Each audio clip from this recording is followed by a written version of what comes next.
What's going on, everybody? My name is Nick. And I'm Nichole. And this is the Deep Dive. And you see it. Dave's not here. Dave's out in Costa Rica. But I'm excited to do a podcast with you, Nichole. Yeah, I'm happy to be here with you today, too. Yeah, it'll be a lot of fun. And, I think we have a problem here at church, is that we do a lot of Daves and Nicks, Nicholes. Like, we really need to switch it up, I think. Yeah, I think that's a good idea. The other day, if you guys don't know, we're doing a pumpkin patch, and we were setting up a tent, and Dave Boker brought an extra friend. Yeah. His name was Nick. And it was like, oh my gosh, we just keep collecting Nicks and Daves and stuff like that. So it's kind of like white cars. We need more like random blue cars. And yeah, I like blue, my favorite color. Yeah, we need more. Your van's gray, right? Yeah, it is. My next car, I'm going to get something that stands out. Yeah, my next car, I'm going blue all the way. There you go. Well, let's jump into it, and we'll dive into the sermon, shall we? Okay, sounds good.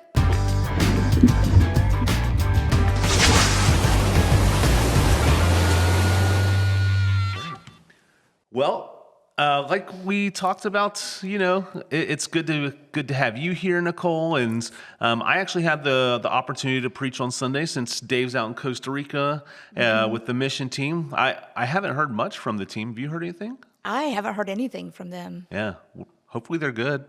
I'm sure they are. We'd have heard something. They've got Mary Ann, so they're good. They're good. They're good, yeah, for sure. No, I think they're just out figuring out what they're doing, and heard they landed safe, all that good stuff. So no need to worry or anything like that. Yeah. But I actually got a chance to preach, and it was kind of a one-off sermon, kind of in between Dave's series. So we don't have a bunch of fill-in to do here today. But I was really kind of thinking about what is it that I wanted to talk about. And I really just realized that I'm coming up on 15 years that I've done youth ministry, and in 20 years almost total. And that would almost make it where I've almost done ministry at some level professionally longer than I haven't. And it's making me feel old, Nichole. Oh, I was going to say congratulations. Yeah. It's just man, that's kind of weird to think about. Thank you, though. I'm excited about it. It's been a great journey and led to a lot of stories. But as I was just thinking through what I was going to talk about, I was like, maybe I'll do some lessons that I've learned in my youth ministry time. And, I watched the sermon, and you'll hear some of my funnier things that I could have done. But the one I landed on was that small seeds make big impacts, essentially. And that's something I've learned time and time again, and not just in youth ministry. I mean, honestly, that's kind of been the same in my own life.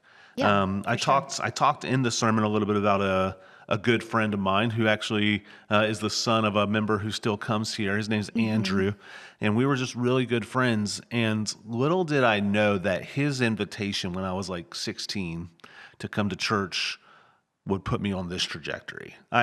I just thought I was coming for a good time, but I guess God had different plans there. Yep, he definitely did. Has there ever been a time with you where you can think of there was this small seed or this small thing that kind of led me down a different path in my life? Oh, yeah, all the time. So I'm one of those people that likes to go through a certain period of time, and then I like to just kind of stop and stay still and look back, and you just start seeing all the connection, I like to call it a big puzzle of your life that you're doing at one time, and you don't necessarily see all the pieces at the same time, and you don't know where all the pieces fit once you do get them. Yeah. But when you get to a certain point, you can look back and see the whole completed picture, and it's a masterpiece.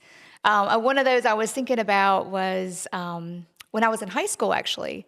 I was determined. I was like, I'm going to graduate. I'm going to go to college and get an English degree. Yeah. So I ended up getting a math degree. Yeah. Which is the total opposite. I know. I'm like, what? But I started helping some of my friends my senior year in math. Yeah. They needed some tutoring, so I started helping them. And it was just really cool to see the light bulb click in a way when they finally understood what was going on in class. Yep. And I don't know, those small moments just changed the way I was thinking about my career path. Yeah. So freshman year, I enrolled and majored in math. That's awesome. Yeah. And here I am today. And here you are today, which, I actually went through the education track as well. And never did I think that I was going to end up in a ministry setting or a youth ministry. But I mean, teaching really actually plays very well into what we do. So those degrees, Definitely, yeah. I know some people are like, oh, I don't use my degree I got in college. It's like, I feel like I use my degree all the time, just lessons learned, how kids learn, what to Yeah. change up some things. So that's cool. That's very cool. So I kind of went from that, talking about those small kind of moments, and then trying to make it kind of personal, I guess, and really kind of boiling it down to like, where have we seen seeds in our life? And I think if you're listening, that would be the challenge to continue to think through for us, because God has worked through small beginnings all through the Bible. I brought up a couple examples on Sunday of like, David going after Goliath, but he was just a shepherd boy. He didn't have any training to go out there and battle what was a crazy warrior, huge, Right. massive guy. You know what I mean? But he went out there because God told him to, and that was kind of from those humble beginnings. Or taking that boy who brought his lunch, the fish, the bread, and end up feeding 5,000 with Jesus' help. And it just made me kind of think of like, how many times have I not done something because I felt like I didn't have enough to offer? Right. And I wonder if a lot of people feel that way. I've talked to a lot of youth over the years who are like, I don't feel confident enough to talk about God to my friends, or do some stuff that would show my faith out there, because then people will maybe put me in a category, or I won't be able to live up to the expectation that they might have for me. And I wonder, is that something you've ever kind of wrestled with in your life at times? Oh yeah, I think sometimes it's even still a part that I wrestle with. Is like, I'm not ready not for doing that this. You'll have to find somebody else, God. Yeah, and then it's funny. I was just telling the kids this morning in chapel about Jonah and the well. Yeah. And like, how many times have I been Jonah and been too afraid and ran away?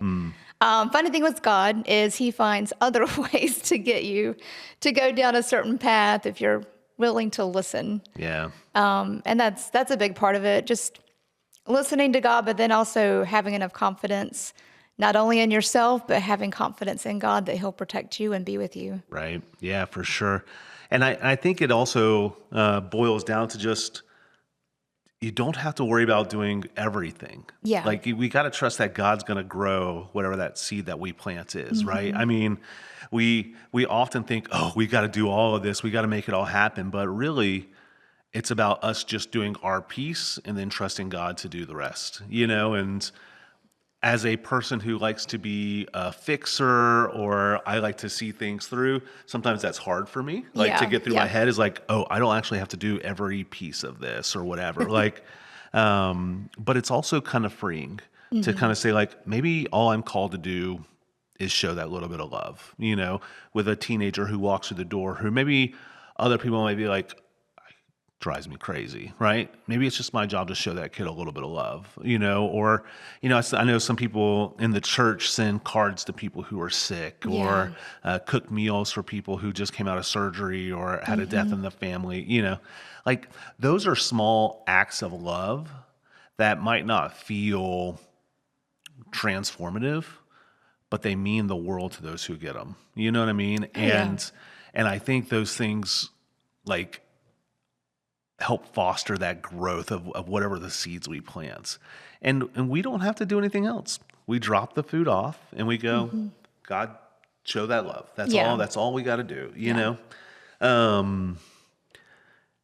What are some fun things that you have done, like, that are just like those small things for other people that maybe like have brought them a little bit of extra joy or something in a situation? Well, one thing, I've actually done this since I was in middle school, I believe. Yeah. And you guys know with staff, I like to send birthday cards. We are very thankful for Nichole because she keeps us on track with those birthday cards. So thank you for that. You're welcome. So I just think a birthday is something that you should celebrate, even if you don't Absolutely. want to. Absolutely. Maybe just a simple card that says happy birthday with some silly slogan or a Bible verse or something like that. It's a very easy, like, fun thing to do for me. Yep. And I kind of make the rest of the staff do it too, but they seem to be okay with it. So I'm just going to keep going with it. We are very thankful for it. So I love sending cards. I love just, I don't know, like with my family. Okay, this is going to be very embarrassing. Love it. I don't know even why we started doing this. Yeah. I don't even know how, but we decided to create a family call. Okay. So if we're ever away from each other, if we get lost, whatever, if we just need to make each other laugh, somebody starts it. And then so we basically have to echo each other. Yeah. Yeah. So it's a simple little thing. I need to know a little more. Like when you say you echo each other, like y'all like call through the house like we do. That We type do. of thing? Yeah, we do a little paka, and you can say it soft. Sometimes we do it soft to see if everybody else hears us. Yeah. And I think Patrick kind of started it because the girls wear their headphones so much. Yeah. And so if you don't complete the call, like you have to go and do the dishes, or we just hang it over your head for a while. Oh, it's like the old school thumbs up to pray for a meal or something like that. I love that. Yeah. I love that. So it's just something silly and fun. Yeah. And, I don't know. The girls enjoy it too. But that brings some Yeah, joy. That yeah. brings some fun. And, I think especially with things like cards or just finding those ways to like have fun relationship, I think that just helps bring people together. And I love that. Yeah. Love it, love it, love it. So we kind of went from there into, and it kind of flows well into kind of this next piece where I spent a good portion talking about how sometimes it's hard to see the growth that is happening because a lot of it happens below the surface, or it's not something that we can see happening. So we ask ourselves the question that you said earlier is, am I doing enough, or am I doing this right? And that actually is something I've thought way too many times probably over my ministry. And a lot of that came from personal insecurity. But when I really stopped and reflect on the youth, I mean, there were some kids who drove me crazy. I am not going to lie. What? I'm not going to. No, we love them all. We do love them all, but drove me crazy. You can love people that drive you crazy, but yeah. But especially when they were younger, man, sometimes the kids would come in and you'd be like, they don't listen, they're not focused, they're all over, and I just had to keep telling myself, you gotta love them where they're at. You gotta love them where they're at. You gotta love them where they're at. And a lot of those kids, like I could tell you story after story of those kids becoming leaders, later down the road when they got to be older youth ministry people. You know what I mean? Like the ones who were like sold out, bought in, and all because people took the time to love them. And I'm not going to take all credit for that.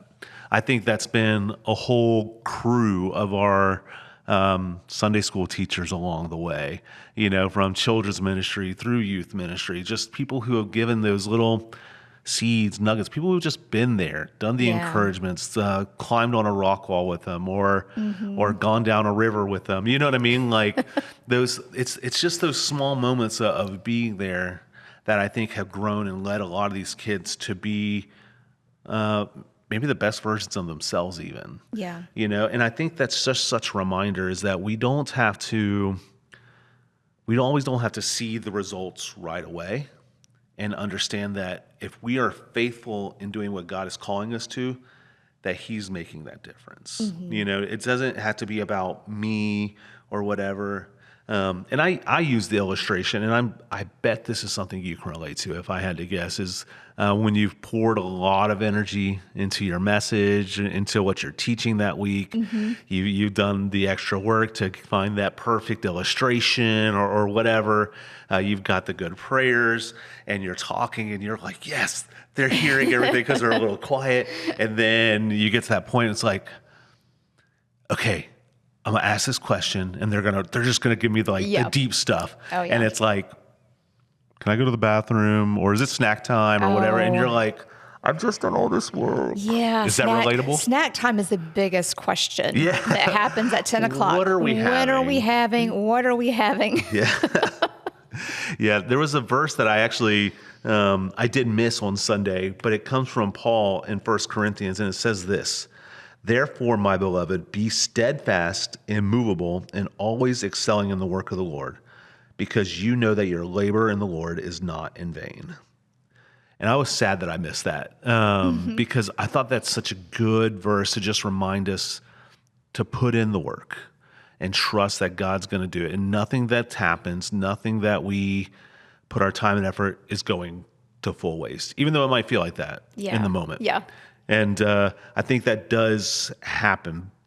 But why, I think some people tend to give up when they don't see results. Why is it so hard maybe to stay consistent when we don't see those results? Well, I think kind of going back to what you were just talking about, like you put all this work and effort and energy into an idea maybe that you have or a message that you want to lead, and then, you might get like silence. Yeah. But I've learned with kids that silence is not a bad thing either. Yeah. I don't know, like it is hard when you put a lot of effort and energy into something and you don't see the results right away, because then it almost feels like you've failed. Yeah. And I've definitely been in that situation many times. Yeah. But then, 2 weeks, a month, sometimes even a year down the road, you might get that kid that comes back and is like, "Oh, I remember that time that you talked about yada, yada, yada." Or you might see them the following week putting the verses that we talked about into action, where they might have something they really want, but somebody else is in need. So I've literally seen the kids give up something that they really wanted to have, but another child didn't have anything. Yeah. And they literally took it off their plate or out of their hands, and they put it into the hands of the other child. Yeah. And it's like, you see things like that. And I think your whole world just lights up, and it's like, okay. You do that silent fist pump, okay, I know. I'm like, they got it. I'm like, thank you, God. Yeah. Yeah. And I know we're kind of talking from a youth minister and children's minister's perspective when it comes to that, but I see that happen time to time as an adult too, is where I've been, praying for somebody, or really meeting with a person and just trying to encourage them, and sometimes maybe watching them make the same mistakes over and over, but continuing to love them, to be consistent. Sometimes that's happened with families. Sometimes that's happened with friends. And it still happens, though, is all that work that you put in. There are times when it's it often feels like, oh, there's that clicking moment. You were talking about that with when teaching, with the math, it's oh, and you're like, okay, they finally, they get it, Yeah. And I, especially as an adult with adults, it's hard to watch people walk through things when you can see that it feels like a train wreck coming for them. You know what I mean? Well, especially when it's your own kids. Yeah. Oh, especially when it's your own kids. But in that vein, we kind of have to trust our parenthood at some level of what have we been teaching them along the way, and trusting that even if they don't make the right choice this time, that they know that they're landing in a spot that they're going to be loved, Right. Yeah. And if you're a parent watching this by chance, I would highly encourage you to give your kid chances to fail with you. It's hard. Which, yes, that is one of the hardest things I think I've done as a parent. But I would highly encourage it, because at least when they fail, they know they're going to find a spot where they love, or where they feel loved at the end of it. And they'll be where safe. If you protect them every step of the way till they get to college, they're going to fail sometime, and they're not going to have you to fall back on right then and there, because they're going to be maybe off and away or something like that. And I think it's important to learn how to cope with failure at some level. Yeah. But that's hard. Yeah, it is. That's hard. It is. It's kind of like riding a bike. Yeah. It's been a while since we taught our kids how to ride a bike, but the first thing we did is we taught them how to fall. Yeah. And once they learned how to fall, they felt more comfortable riding. Right. So I don't know. That was just the way that we did it. Now, obviously, they fall on a bike, they scrape their knee, not a big deal. Right. But hopefully it's teaching them that, you know what, hey, we're all human. We're going to fail. That's a part of what we do. Yep. Yep. That's a part of the freedom that God gave us. Right. And if we just rely on those relationships, rely on the ones that we love, the ones that we know love us no matter what, Yep. then, it's going to be okay. Yep. It will be okay. And that's the thing is we have to trust the work that we've put in, whether it's riding a bike, whether it's pouring into a friend or something, and we might not see it for a long time. Mm-hmm. We might not see the results for years, but we have to trust that when we're being faithful to what God is calling us, when we've planted these seeds, like, my whole illustration point started with the thing with seeds is you have to tend to them after you plant them. Like you can't just leave them because then they're not going to grow either. Right. So you got to water them, you got to tend to it a little bit so that they'll grow. And you go plant a tree outside, you're not going to see the full tree for years. You might see little bits popping up, the sticks coming off, but it's going to be years before you see the full thing happen. And I think that's just an important reminder to us that we stay faithful in doing what God's calling us to as friends, parents, adults, teachers, mentors, staff, you know what I mean? Yeah. And trust that God's going to continue to use that going forward. Mm-hmm. So, and that kind of flows pretty well into my last point. And we talked about, we started with a scripture, and it just talked about, it was a parable where Jesus was talking about a mustard seed and how you plant it and it grows into a big tree. And but it says at the end there that the tree's purpose is for the birds to come and rest on it. Right. So it was that idea of like, okay, we start with something small with this seed. It grows into a tree, but then it goes and pours out to other people at some level. It helps other people. And I did want to kind of highlight, there was a story, again, I talked about in the sermon, and I won't go into every detail, but it was started from this guy named Edward Kimball, who was a Sunday school teacher in Boston, 1858, I think is what it was, and essentially made it his mission to make sure every one of the kids he had in his group at least heard about Jesus' love. Mm-hmm.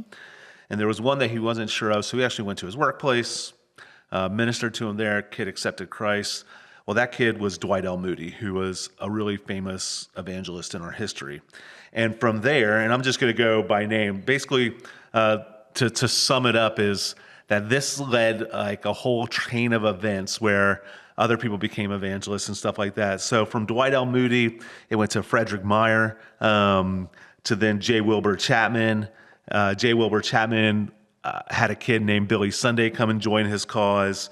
And then Billy Sunday preached to a group of kids, and they wanted to bring revival to their city. So they brought in another evangelist named Mordecai Ham. And Mordecai Ham, in 1932, I think, something like that, ministered to a 16-year-old boy who happened to be Billy Graham. Billy Graham, right? Who, most of us know Billy Graham at this point. Actually, some of the younger kids don't know Billy Graham. I've mentioned it before, and they're like, who is that? Oh. So, got some education to give there. But, these are all these, like, really famous people in our history, and it all started because one Sunday school teacher essentially said, this is important to me. Mm-hmm. So we just never know what these little acts of us being faithful will do and how it'll impact other people going down the road. Right. Do you have a story or something that you've maybe seen that kind of happen by chance? Well, kind of. Actually, yesterday, I was scrolling through Facebook. Yeah. And Jennifer Pear posted like a memory on there. Mm-hmm. And I'm pretty sure it was back from like my first year of being the children's minister here. I saw this picture. And I started looking at the pictures. I'm like, oh my gosh, like the kids, just so cute.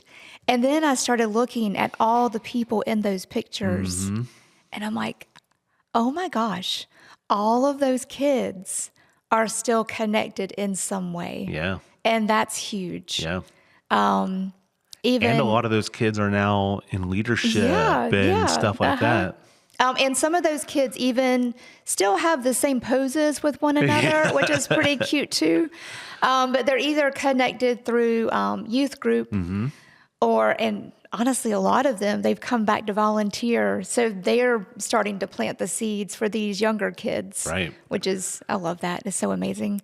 But then they're also connected through music, through the middle school and high school programs. And I don't know. I'm so glad that she posted that picture because Yeah. it just kind of, I don't know, you kind of get like a full circle moment Yep. in that time. It was just really cool. That is cool. And I think it's one of those things that kind of reminds us of like my faithfulness of just staying true, Yeah. even when I didn't really know maybe fully what I was doing at the time or Yeah, whatever. yeah. Like, I mean, that's the case for me at least.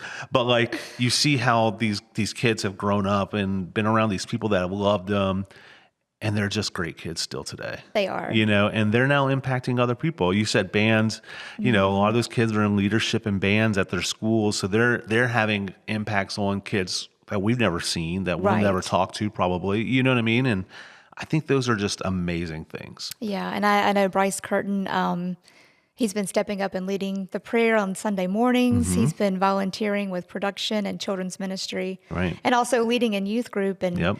and now, I mean, he's a senior, but I know. he's going to graduate and then will hopefully plan, if he stays on track of what he's thinking about doing, is being some type of counselor or leader to a lot of these summer programs and retreats and things like that for younger kids. Yeah. Yeah. It's really incredible to watch. I mean, that's probably my favorite thing about youth ministry is being able to watch these kind of full circle things happen from maybe the sixth grader who drove you crazy to the 12th grader who's like, wow, you're a really amazing person. You know what I mean? Like, and just seeing those things come to fruition. And I mean, even as an adult, being able to walk with people for an extended amount of time, growing up in Hickory Flat, I've got to watch a lot of cycles of this community, but also some of my friends who are still in the area, being able to see like how just the impacts of us being friends and stuff like that have catapulted them and stuff like that. So God's just really trying to use us, but he's not asking us to necessarily everybody go get on their box and their megaphone and sit in the middle of Canton and preach like that. It's just asking us to be faithful in the spots that we are with what we have. So, Right. and that's kind of the idea of this whole thing. And as you guys are thinking about that in your life, that would just be my encouragement and my challenge is that you find the ways that you can serve right where you're at. And you don't have to go even necessarily outside of your sphere of influence right away.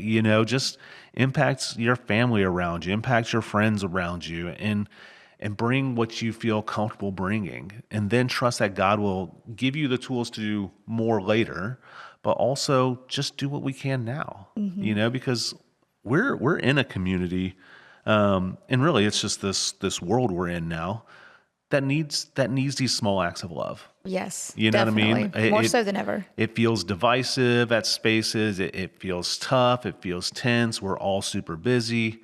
So those places where we can just give those little nuggets of hope, of love, of joy, of peace, these fruits of the Spirit, I think it's going to impact and create those ripple effects that we're hoping to see. So, well, Nichole, thank you so much for being here with me today. Yeah, you're welcome. Thanks for asking. And I also want to give a quick shout out and thank you to our production team.